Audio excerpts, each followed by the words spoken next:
Hey friends, it's Mary Giordano and welcome to Unapologetically Wild.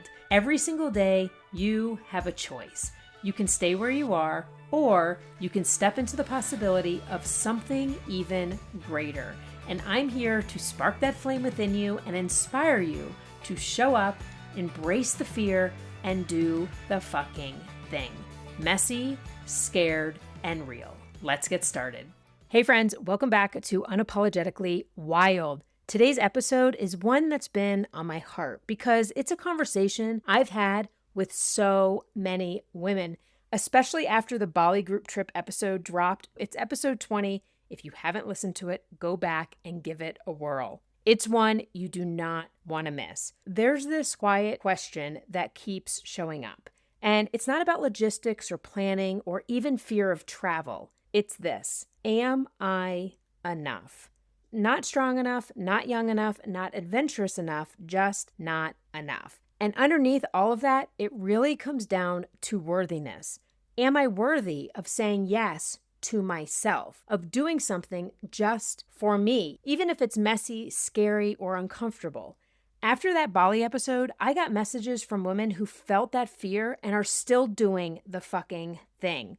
One woman said, I've been doing the fucking thing my entire life for other people. Now I'm doing it for myself. And another woman who went on my Costa Rica trip and is now going on my Banff trip messaged me and said, I always believed I wasn't smart enough, but after Costa Rica, I signed up for college at 54 years old, and now I have a 4.0 GPA.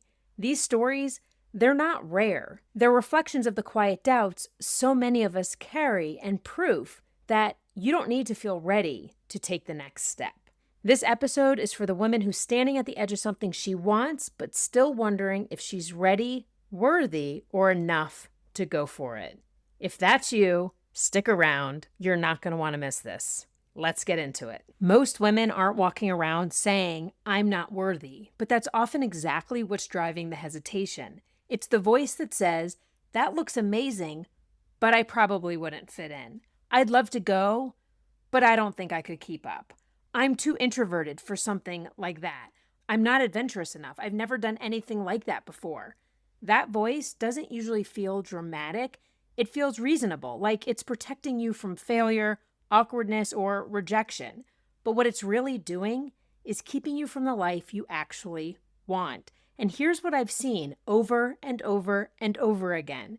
So many women wait to feel ready, to feel strong, confident, or worthy before they say yes to something bold, before they go on the trip, before they start over, before they do the fucking thing for themselves. They think, I'll go once I lose a little weight. I'll sign up when I feel more confident. What if I'm not fun enough, not outdoorsy enough, not enough, period? That's the pattern. So many women are carrying this quiet belief that they need to earn their way into the life they want, that they have to prove something before they're allowed to choose themselves. And I need to say this out loud. What does enough even mean? How do you even measure it? Is there some checklist you need to complete? Is someone out there handing out permission slips for confidence, joy, or belonging? Because I've got news for you. That enough finish line, it's made up. It doesn't exist. And most of the time, we're comparing ourselves to some imaginary version of what we think we're supposed to be. More fit, more outgoing, more spontaneous, more something. Remember, comparison is the thief of joy and the killer of courage. It'll always make you feel like someone else is more qualified, more ready, more meant for this than you are. And yet, I've watched women after women, especially after hearing stories from my group trips, step forward through that fear and prove to themselves that they can do hard things. They didn't wait to become someone new. They didn't wait until the fear disappeared. They just got honest enough to see that what they were waiting for might never come. And they said yes anyway. You don't need to be the most adventurous woman in the room. You don't need to wait for the fear to go away. You just need to decide this version of me right now is enough. You're not too old, not too late, not too quiet, not too much. You're just right, exactly as you are. And the only person who ever needed to believe that is you. Here's the thing. Most of the stories we believe about ourselves, especially the ones that say we're not enough, they didn't start with us. That voice, that belief that you're too much, not ready, or not worthy of taking up space, it didn't just appear out of nowhere. It was shaped by what you were taught, what you saw, by what you absorbed from the world around you, especially as a little girl. Maybe you were praised for being easy or quiet or low maintenance. Maybe you learned that keeping the peace meant being liked. Maybe your worth was tied to how much you did for other people, how well you performed, how hard you worked, or how little you needed. Or maybe you had people in your life who didn't know how to love you in the way you needed, and you internalized that as, there must be something wrong with me.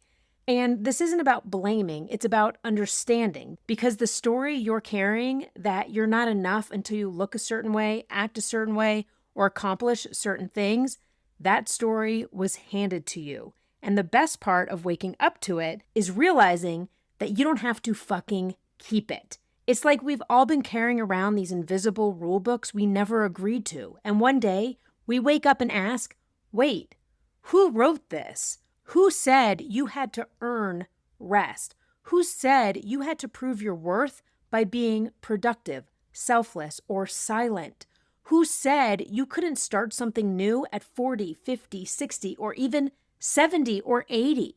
These beliefs are generational, they're cultural, they're systemic, but that doesn't mean they're true. And it sure as hell doesn't mean they get to keep running your life. Because once you see that the not enough voice didn't come from your own truth, you stop treating it like a fact. You stop waiting for someone to hand you permission. You stop shrinking. You stop making yourself smaller so other people can feel more comfortable.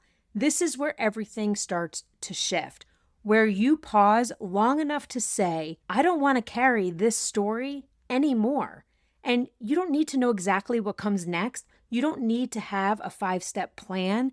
You just need to start listening to the version of you that's been quietly asking for more, because she's in there and she's not asking for perfect. She's asking for real. When women say yes to something that's for them, not their kids, not their job, not their partner, it cracks something open. And I've seen it. And it doesn't always look huge from the outside. Sometimes it's subtle. They stand a little taller. They stop apologizing before they speak. They show up without makeup and don't feel like they need to explain why. They say what they want without asking permission.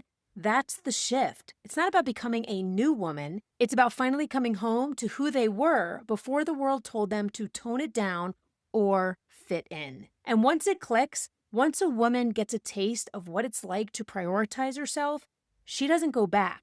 She doesn't forget. She might return to the same life, the same job, the same responsibilities, but she shows up differently, more grounded, more honest, and less available for the bullshit. I've had women tell me things like, I finally said no to something I didn't want to do, and I didn't feel like I had to explain myself. I started hiking again just because I realized how much I missed feeling strong. I booked a solo trip. I've never done that before, but now I know I can. That's the real win. Not just crossing something off a bucket list, but proving to yourself that your needs, your joy, and your growth matter, because they do. When women choose themselves, they become more alive, more connected, more unapologetically who they truly are. And that energy, it's contagious. It gives other women permission to do the same. It shifts families, it shifts communities, it shifts everything. So here's what I want to leave you with today. You don't have to wait for someone to tell you you're ready. You don't need more time, more credentials, more proof. You just need to get honest with yourself about one thing. Are you done waiting? Because most women aren't stuck because they lack capability. They're stuck because they've been trained to second guess their own desires, to make it logical, to make it convenient, to make it comfortable for everyone else before they feel comfortable themselves. But what if your life doesn't need to make sense to anyone but you? What if you stopped asking, am I enough for this? And started asking, is this enough for me? That's where things begin to change. Because when you stop waiting for clarity and start trusting your curiosity, when you stop chasing certainty and start honoring your gut, you remember that you've always known. You just got talked out of it. So maybe this isn't about becoming more. Maybe it's about coming back to what you already are and letting that be enough. And if you're feeling the pull, whether it's to travel, to try something new, to finally say yes to that idea you've been carrying around, this is your nudge. Not a big dramatic push, not a demand, just a gentle, honest reminder. You're not too old, you're not too much, and you don't need to earn the life you want. You just need to stop waiting to be ready and do the fucking thing. And P.S., if travel has been one of those things you keep putting off, my Thailand 2026 group trip officially launched this week. We're talking jungle hikes, turquoise water, elephants, floating bungalows, the kind of trip that makes you say, I cannot believe I am actually doing this. So if that's calling you, the link is in the show notes, and I hope to see you there. Thanks for tuning in today. If this episode hit home, subscribe and share it with a friend, because together we can bring more women into this wild, unapologetic space. Remember, waiting until you feel ready is the fastest way to nowhere. So show up, embrace the fear, and do the fucking thing. Until next time, stay wild.